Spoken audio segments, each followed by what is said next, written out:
I'm asking the bigger question of who am I? Who am I really? My answer is I am God's child. I am that which is born of all that is. I am, as Pierre de Chardin said, a spiritual being having a human experience, come trailing the breath of the ancestors yet, but trailing the breath of the angels, and understanding that because I am connected to the source of all that is possible for me. And what do I want? I don't want to just be successful in the world.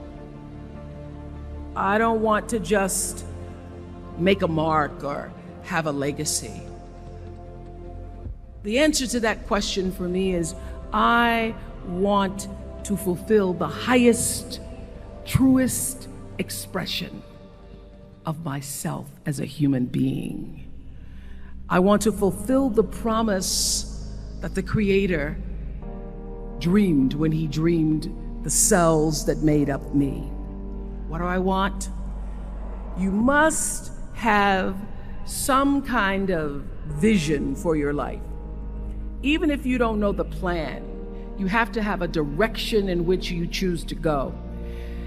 I never was the kind of woman who liked to get in a car and just go for a ride.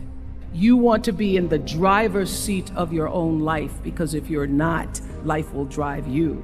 Knowing who you really are in this space and time that we embody. That's number one. What do you want? Who are you? Number two, you must find a way to serve. Martin Luther King said that not everybody can be famous, but everybody can be great, because greatness is determined by service. Now, we live in a world where everybody wants to be famous and where we admire people for just being famous. We think being known brings us value. The truth is, all of that will fade in time. Service and the significance that you bring to your service is that which is lasting. So to be able to, whatever your occupation or job or talent or gift is, our honorees today getting doctorate degrees, to apparently opposite fields, HIV and AIDS and the spoken word. But what they have in common is service, using the spoken word in service to community and the world, using your knowledge and information about HIV and AIDS and medicine in service to the world. And if you look at all the most successful people in the world, whether they know it or not, they have that paradigm of service. Service through medicine, service through art. Using whatever it is you produce, your product, as a way of giving back to the world. When you shift the paradigm of whatever it is you choose to do to service, and you bring significance to that, success will, I promise you, follow you. Be excellent. Let excellence be your brand. Everybody talks about building a brand. I never even knew what that was. When people say, you're a brand, I would say, no, I'm just Oprah.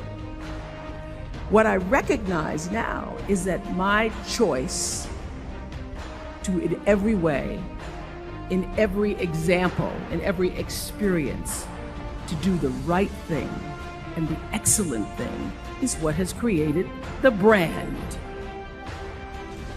Years ago, I did an ad for Revlon for an ad they were doing called Unforgettable Women. And what I know is that when you are excellent, you become unforgettable. People remember you, you stand out. Regardless of what it is, you become an unforgettable woman. And that is what we all want. We want to be unforgettable and not forgettable. So doing the right thing, even when nobody knows you're doing the right thing, will always bring the right thing to you. I promise you that. Why? Because the third law of motion is always at work. For every action, there's an equal and opposite reaction. That is so true in all of our lives. Everything you even try to do to me, already done to you. So you don't have to worry about revenge or getting back at somebody, making sure they pay. You just have to do the right thing, and the right thing will follow you even when people don't support it. I remember many times on my show. There are many shows y'all never saw. And the reason you didn't see them is because I got the last vote. The most important thing I have come to know in doing the right thing and making the right choices is understanding what we talked about yesterday. All of you leaving here have the potential for enormous success. There's a price that comes with that. People don't always like you, and they're not always happy for you. And if you surround yourself with people who are not accustomed to your success, they become fearful, they become scared, because you are reflecting back something to them that they don't recognize. People who want the best for you want you to be your best. So my greatest advice to you is to surround yourself with people who are going to fill your cup until your cup runneth over. I'm so full, my cup runneth over.